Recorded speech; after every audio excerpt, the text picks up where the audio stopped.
What is going on, guys? Captain Puppy here, back with another One Piece Treasure Cruise video.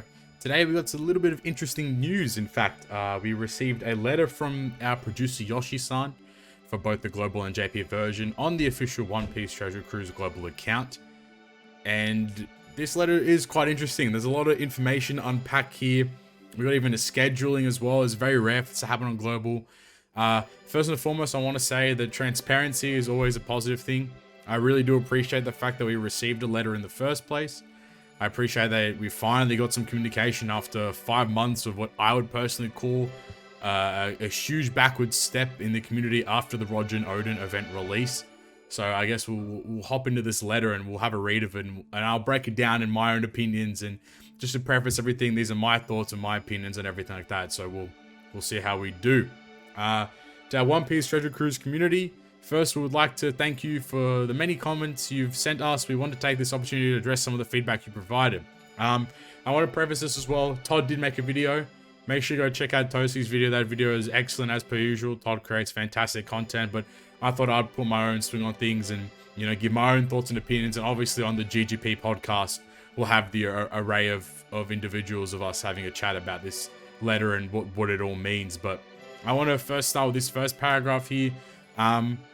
Clearly, it obviously seems that feedback gets to them. To what extent does our feedback actually get to Bandai Namco? I mean, that's up for debate per se, but it is obvious and it is apparent that, you know, feedback does reach them, and hopefully they collate this information, because there's been a lot of angry tweeting. I've been angry tweeting. People have been providing feedback on Facebook, on the subreddit and the subreddit Discord. So, you know, like, there's definitely avenues that the fans have actually been providing a lot of feedback to the developers and such. So hopefully this feedback is actually reaching them and is actually, you know, is being read and stuff. But we'll see what kind of feedback they end up talking about. We understand that there are concerns about the content differences between our global version and the JP version. We are currently working on bringing the timing of events and campaigns closer together. All right. Now, this is pretty interesting, because it's a little concerning that the point of contact that they first make is that they're discussing concerns about the content differences between JP and Global, where I would personally say that this isn't the main concern, and this has not really been such a big concern between the Global players and the JP players. It's always been inherent, and it's always been a thing that JP has always had content that's ahead of us, but Global hasn't. It's always going to be behind. But I think what they should have more so addressed is not the content differences, and I guess that's what they're kind of coming at as well, but they should have specified that, like, the lack of specific content, that's what they should have specified this as. Because the issues that I personally have with the quote-unquote differences in content is that the rescheduling and the rearranging and the reordering, and it comes out of nowhere with no communication as to why these kinds of bits of content are coming out of different situations and at different times and stuff. And personally, I don't think that that's a positive thing at all. I think that if you're going to make a difference in the schedule of the content, that's perfectly fine. You can create those discrepancies between the JP version and the global version. Again, perfectly fine. But when you make a change, like for example, right now, with the sudden release of Kaido and Zoro, and, you know, the double ops of Treasure Map and Pirate Rumble, obviously this answers why those things are happening. But at the time, you know, it came out of nowhere, and things just kind of were all of a sudden just very random. But I think the positive to take from this is that they're going to try to bring the campaign and event time period between JP and Global together, which I think is honestly a pretty positive step. I think that having the content be quite similar, whilst we lose out on the ability to have foresight in terms of, oh, okay, this unit's really good. For example, like the anniversary, the Law, Luffy, and Kid units, whilst we know that, like, these units are fantastic and we can save up gems to pull for them, we're going to be missing out on that foresight, which means, you know, in the potential sense, it's kind of challenging for a lot of global players, as a lot of global players kind of structure the way they play, the way they pull, and, you know, all that kind of stuff based upon what JP has. And then we have like a 5-month leeway in terms of understanding, okay, JP has this kind of content, JP has these kinds of units, we can kind of structure and organize our accounts in that kind of manner. But with the idea that content's going to approach and come to a point where it's going to get to similar time periods, maybe a week difference, maybe like even a month difference at that.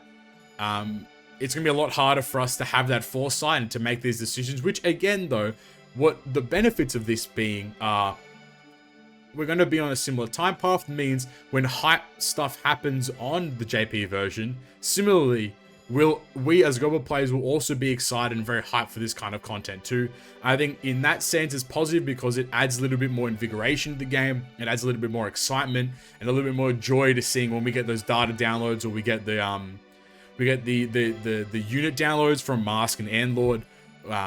It's always going to be really exciting because as global players, we're going to be able to be a part of that excitement too. So I think there are positives and negatives to the timing getting close together, but I guess we'll have to wait and see what that truly entails.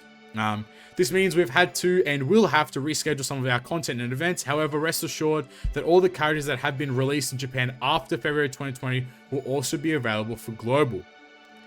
I think the reason why they kick it back so far to February 2020 is because of exactly that. I believe that was the release of Custard, that ominous forbidden unit that Global has never released. I think that came around the same time as Nami Robin and the same time as Pudding. I might be wrong on that, but Custard did come. I think that was a Sweet Pirate Blitz, and I believe that that was like the wife. I don't know, sometime around then, but I'm fairly sure that is in reference to Custard and to that release.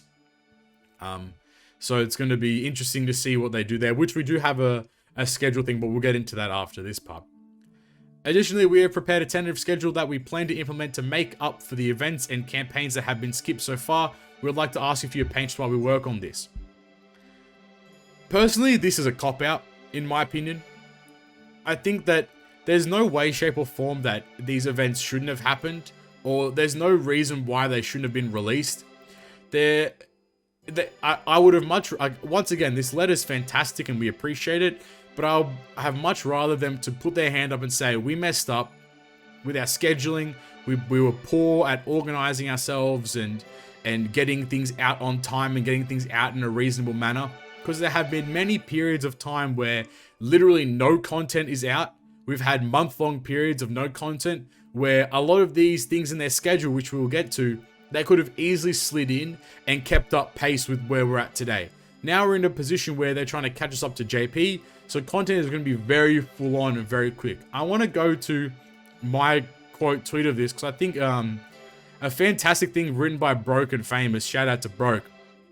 Bandai's going to be combining 2 months worth of content until November, which will be around the time that we could potentially see ourselves catching up with the JP version, which will be pretty much identical to this month alone.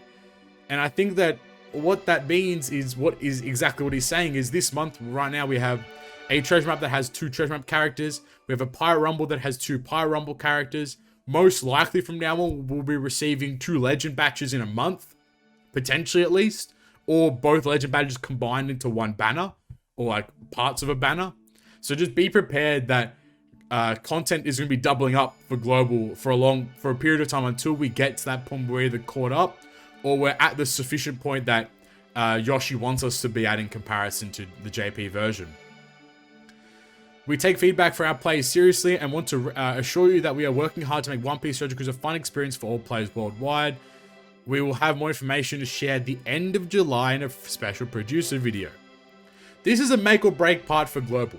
This producer video is very important for the global player base and for global fans because I'm still disappointed that they haven't referenced it here either, that Yoshi said and did nothing during our anniversary period.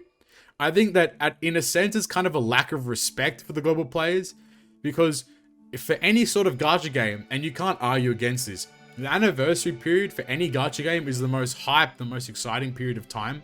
And for our own producer to not release a video to at least congratulate us on our 6th anniversary, maybe even tease the legends, even though we knew what the legends were going to be, tease bits of content at that too, even though there was nothing new to come out.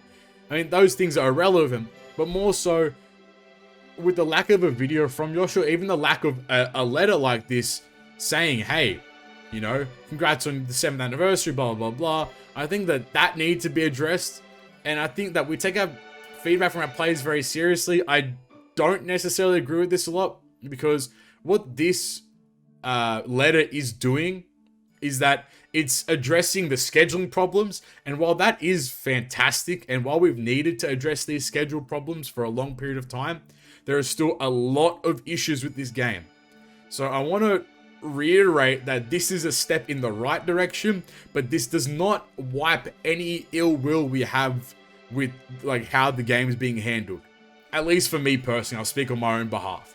This is a step in the right direction. This is a positive step, but there are still a lot more things you have to address. That is Bandai, the OPTC global team, has to address with One Piece Treasure Cruise Global before I can start saying that Global and that OPTC is a good game again. Because it is currently not in that state. It hasn't been in that state for a long period of time, and it needs a lot of work to get to that point. The more letters that we receive like this that admit fault and that say we're going to work towards a better position, that's fantastic, and that's things that I want to see from now on.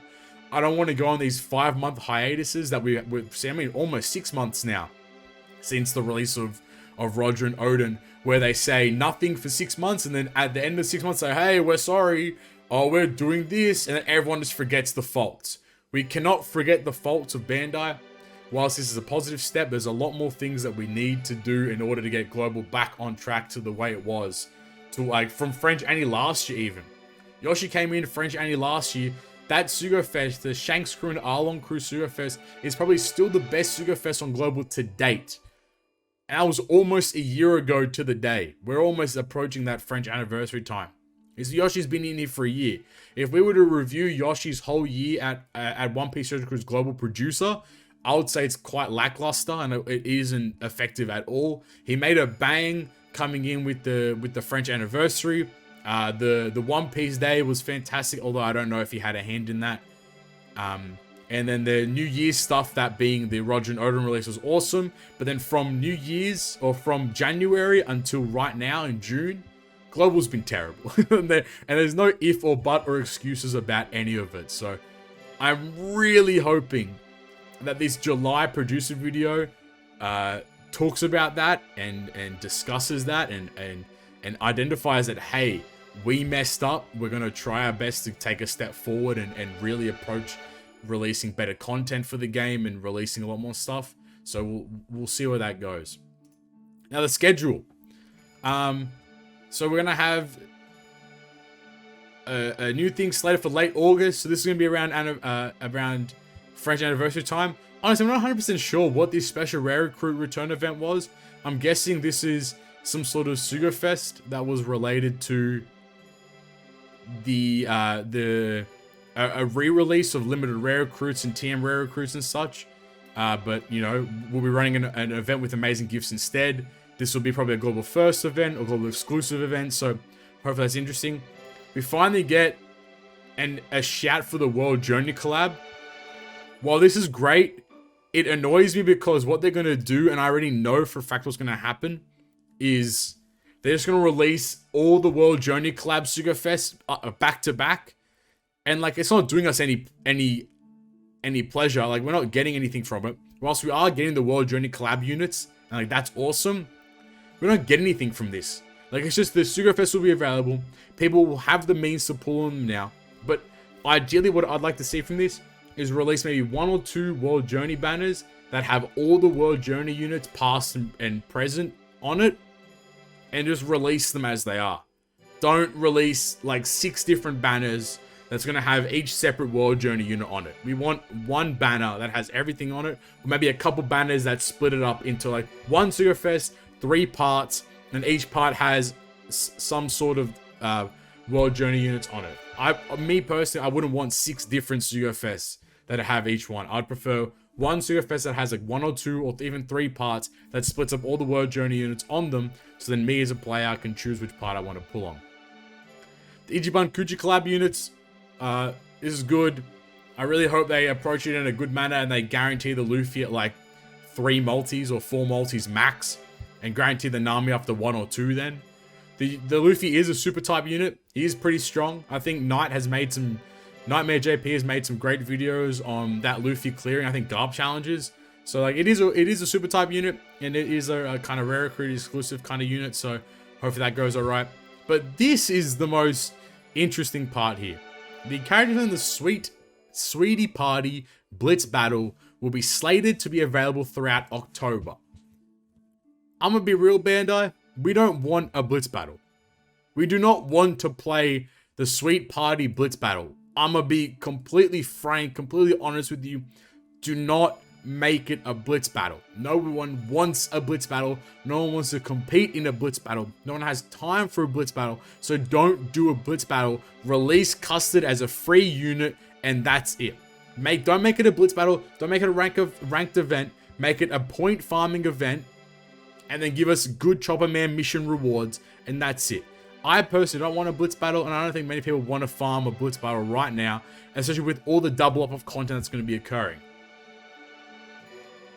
What I want to reiterate though, and what I think is a pretty important point to get in mind, is that, like I said, this is a step in the right direction, but there's a lot more work that needs to be done on the global version of One Piece Treasure Cruise in order for us to get to a point where we're satisfied with the game.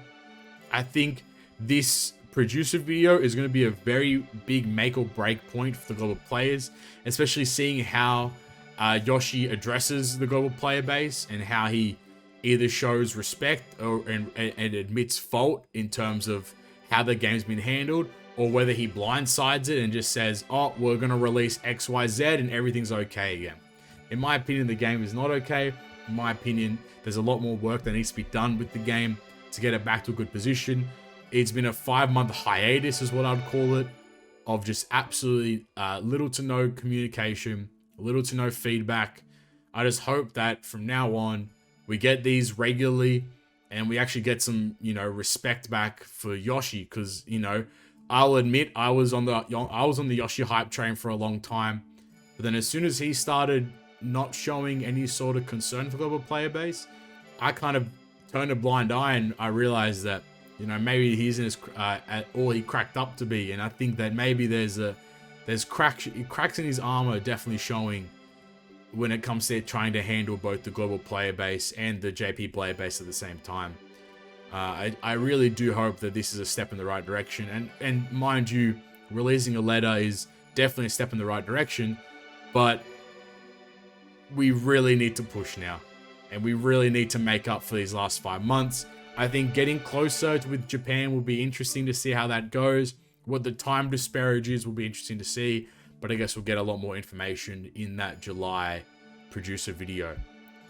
With that being said, I've been Captain Papi. Thank you all for listening to another One Piece Treasure Cruise video, and I'll talk to you guys next time. Peace.